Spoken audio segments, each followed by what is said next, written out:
اسلامي امارت په افغانستان کې د انجونو پر زده کړو مطلق بنديز ولګول. بشپړ جزئیات همدلته وګورئ او انعکاس میډیا چینل سبسکرایب کړئ. د طب په برخه کې د انجونو پر زده کړو د طالب مشر لخوا د بنديز سره اعلان وروسته په مطلق ډول نور په افغانستان کې د انجونو پر زده کړو بنديز ولګید.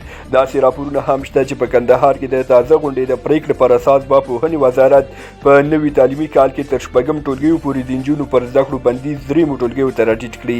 د پکتیا پوهني والي حلیم فدایي په ایکس لیکلي د دې پریکړې لپاره دلیل دا ښودل شوی چې د شپږم ټولګیو انجونې هم شاوخوا 14 کلنې وي او له انجونو سره نکاح له 9 کلنې کېږي، نو ځکه باید بالغ انجونې له ښوونځیو څخه منع شي.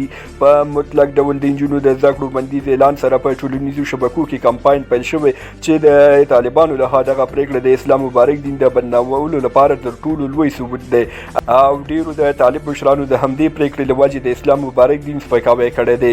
د ټولنیزو شبکو کارونکو چې د طالبانو نظام د اسلام په نوم د اسلام مبارک دین د بدنامولو پروژه یې کړې د انجونو پر زده کړو مطلق بندیز غندلی او وایي د دین له اوامرو سره د دښمنۍ تر دې لوی عمل او ثبوت بل نشته.